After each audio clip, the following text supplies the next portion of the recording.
ہندو اور مسلم 1400 سال سے تقریباً ایک ساتھ رہتے ہیں. ہمارا کوئی اختلاف نہیں. ہم نے کبھی کسی دھرم کے آدمی کو اپنا دھرم چھوڑ کر اسلام دھرم کو اپنانے کی زبردستی نہیں کی. ہم نے ملک کی آزادی کے بعد بدقسمتی سے ملک کی تقسیم کے بعد سے ہم نے اس ملک کے اندر آپس کے اختلاف کو دیکھا، یہاں تک کہ اختلاف ہوتے ہوتے حکومتیں بدلتے بدلتے حکومت بی جے پی کی آئی. ہم نے کبھی یہ آواز نہیں سنی تھی. ہم نے یہ بھی سنا کہ ان 20 کروڑ مسلمانوں کو گھر واپس کرو. یہ آواز اس سے پہلے کبھی نہیں آئی تھی. فرقہ پرست ذہنیت اتنی آزاد ہو گئی کہ وہ یہ سمجھتی ہے کہ ہم 20 کروڑ مسلمانوں کو پھر دوبارہ واپس کر کے اپنے گھر کی طرف لے جائیں گے، یعنی اس کا مطلب ہے کہ ہم ان کو ہندو بنائیں گے، اس لیے کہ ہندو ان کا گھر ہے، ان کے باپ دادا ہندو تھے.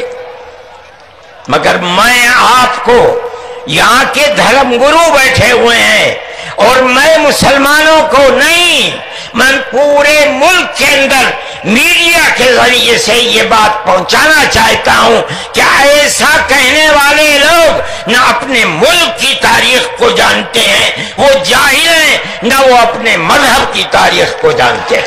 لیکن مجھے بڑی حیرت ہے کہ بہت پڑھا لکھا آدمی، سمجھدار آدمی اور RSS جیسی پارٹی کا صدر اور سنچالک وہ یہ کہتا ہے کہ مسلمان اگر چاہیں تو اپنے دھرم پر رہیں اور چاہیں تو اپنے پوروجوں کی طرف لوٹ جائیں. کیا مطلب؟ ہندو بن جائیں، اس لیے کہ ان کے پوروج ہندو.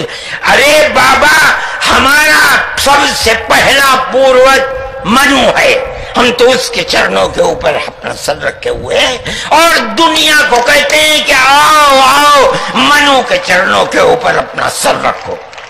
ہماری یہ تاریخ ہے، ہمارا یہ دھرم ہے. تمہارے آبا و اجداد ہندو نہیں تھے. تمہارا سب سے پہلا دادا پردادا لکڑ دادا سکڑ دادا وہ منو تھا. منو ایک اللہ کی، ایک قوم کی عبادت کرنے والا تھا. اس کا مطلب ہے کہ وہ ایک قوم ایک اللہ کی عبادت کرتے تھے.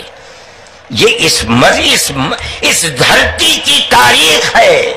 نہ اس وقت شیو تھے، نہ رام تھے، نہ برہما تھے، کوئی نہیں تھا. تنہا آدم اور منو تھے. وہ جانتے تھے کہ ان کا پالنہار کون ہے، وہ ان کی عبادت کرتے تھے. ہمارے برادران وطن نے 33 کروڑ اپنے جن کی پوجا ہوتی ہے انہیں بنا رکھا ہے دیوی دیوتا. ہم نے 360 دیوی دیوتا بنا رکھے تھے. روزانہ صبح کو اٹھ کر ہم ان کی عبادت کیا کرتے. ہم راستے سے بھٹکے ہوئے تھے، منو کے راستے سے بھٹکے ہوئے تھے. اللہ نے ایک یتیم کو پیدا کیا جس کا باپ جا چکا تھا. اس کو گود میں لیا اس کے دادا نے. 8 سال کے تھے، دادا بھی چلا گیا. دادا نے ہاتھ پکڑ کر کے اپنے بڑے بیٹے کے ہاتھ میں دیا. بکریوں کو چراتا تھا. لیکن عرب کے لوگ پڑوسیوں کے اوپر ظلم کرتے تھے. اس کا ویوہار بہت اچھا تھا.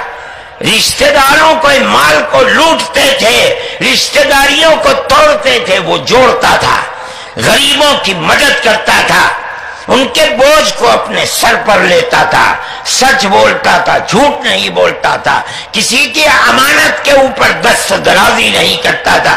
جب وہ 40 سال کا ہوا تو اس نے وہی چراغ جو بھارت کی دھرتی پر چلا تھا اس کو عرب میں چلایا.